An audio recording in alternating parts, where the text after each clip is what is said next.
The question is, what is the role of China in the events which are now unfolding? We said that Israel wants to rule the whole world. But the world is comprised of many people other than Hosni Mubarak,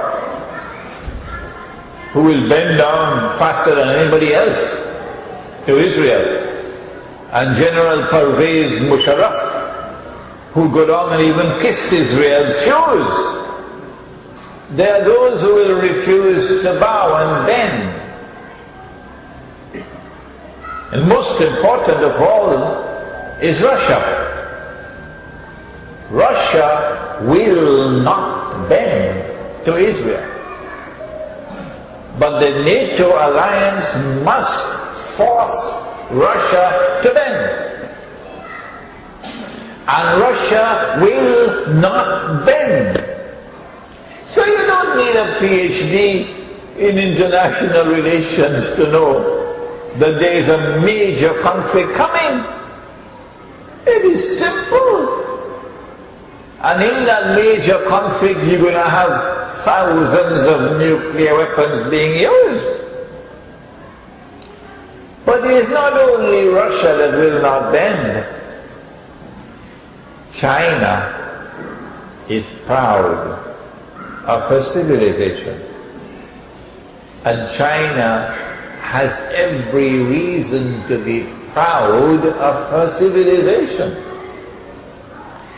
The Chinese in Singapore will bend down and kiss Israel's foot. But not China. No. China will not bend and bow. And China is a nuclear power. And so we can easily anticipate the Chinese-Russian alliance being restored, and that Iran and Turkey will be part of that alliance, because the Prophet said, alayhi salatu wasalam, that you will make an alliance with Rome.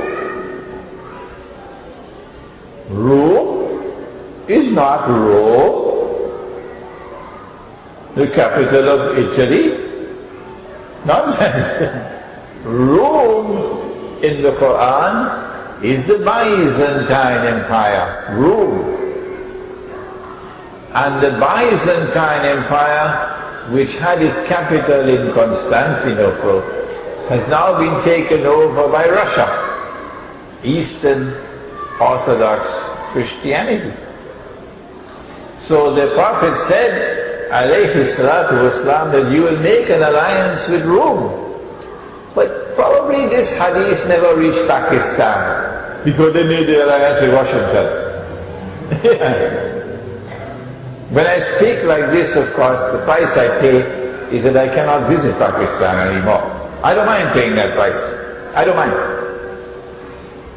And so we have a nuclear war coming up between the NATO alliance on one side and Russia and China on the other side. They will mutually destroy each other. This book explains it as the Gog and Magog war.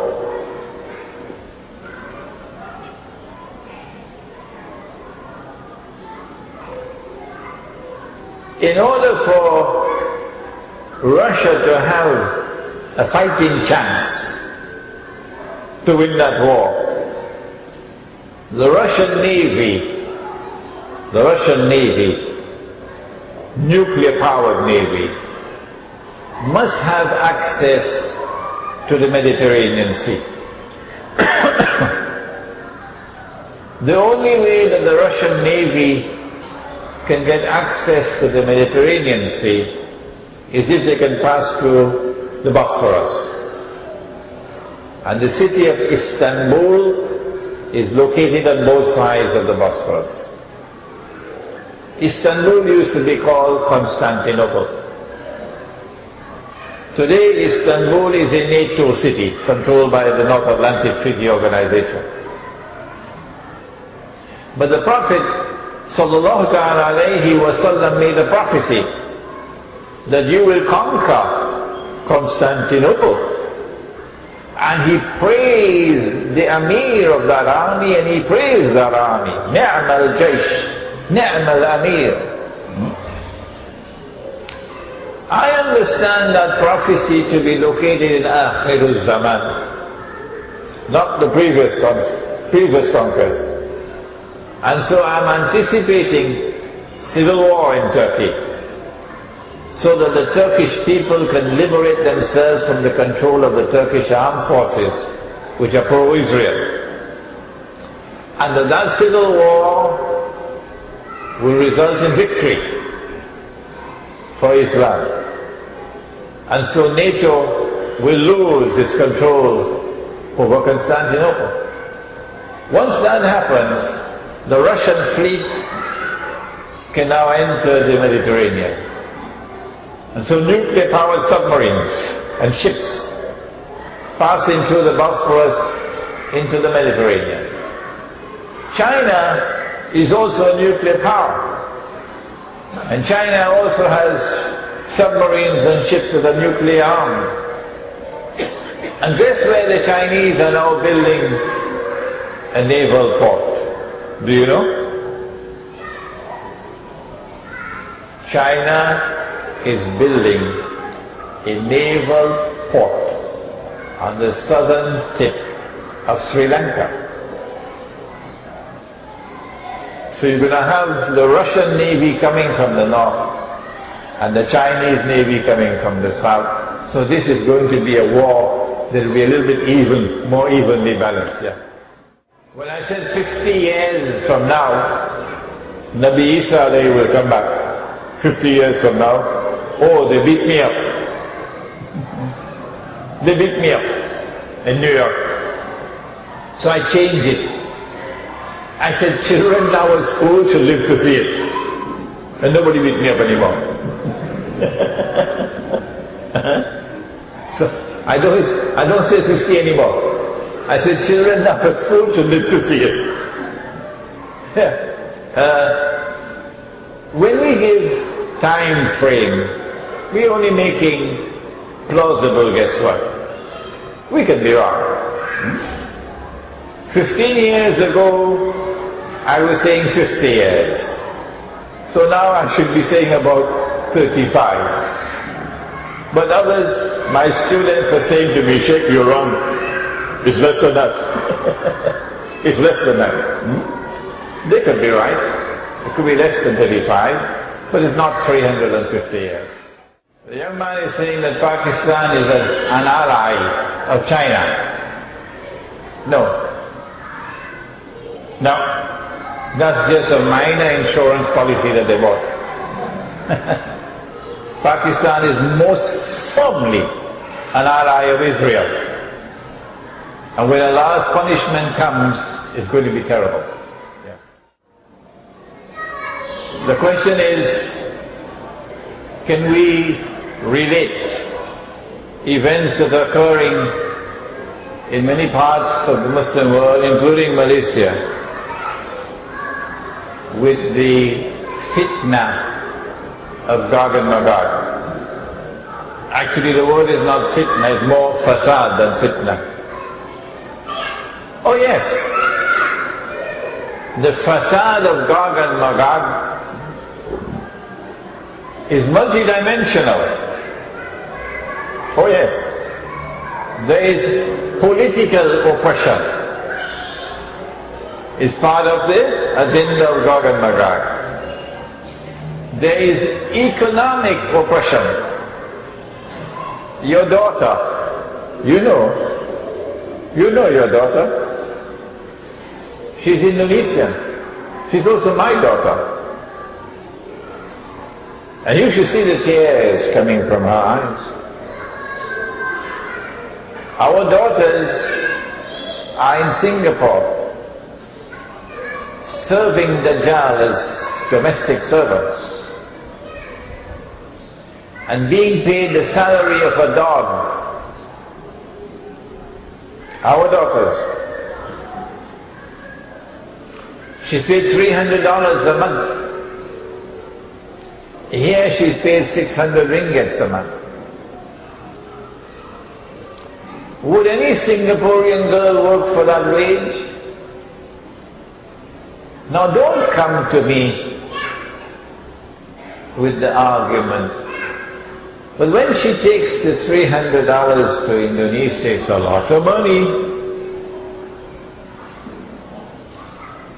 Because justice demands that you be paid the wage of the market in which you are working, not the wage of another market.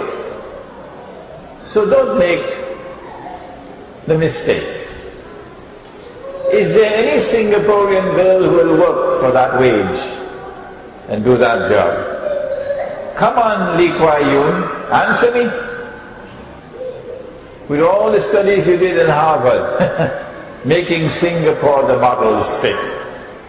The answer is no. No. That's oppression.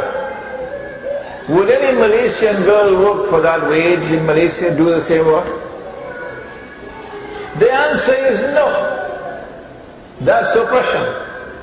So you are oppressing my daughter. When men are oppressed, Allah's anger is terrible. Can you imagine what it must be like up there when women are oppressed? Can you imagine what kind of anger there is over there when children are oppressed? That oppression is around the world today. Gog and Magog and Dajjal. I'll tell you the result. In Surah Al-Isra, Allah tells us what He's going to do to the oppressors and to those who choose to continue to reside amongst the oppressors in their cities. He says in Surah Al-Isra, وَإِن مِّن قَرْيَةٍ إِلَّا نَحْنُ مُهْلِكُوهَا قَبْلَ يَوْمِ الْقِيَامَةِ أو معذبوها عذابا شديدا كان ذلك في الكتاب مسطورا. This is آخر الزمان. You cannot understand this ayah except in the context of آخر الزمان. And there is not a single town or city that will not be destroyed. Surah Al-Isra, Allah will destroy them all. And those who escape destruction will be punished with terrible punishment.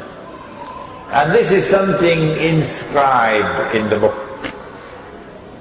So the study of Gog and Magog and their economic oppression, their monetary oppression with its bogus and fraudulent and utterly haram paper money, the oppression that comes now from Islamic banks who say that they engage in halal transactions, but in effect, in their so-called murabaha, they're lending money on interest, but disguising it as a sale.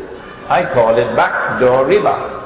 If you differ with me, no problem, no problem. We differ, okay? You have your opinion, I have mine. You say, Sheikh Imran is wrong. But if you come after me with boxing gloves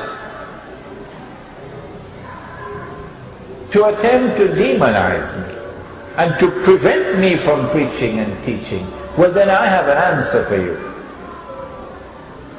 I will show patience and patience and patience until patience is no more. And I'll say, come Islamic Bank, come, let us both pray to Allah and ask Allah to curse and to punish with the greatest possible punishment whosoever from amongst us is wrong on this issue. Walk comes and Israel wages wars to expand her territory, what's going to happen to Saudi Arabia? Okay, this is my opinion.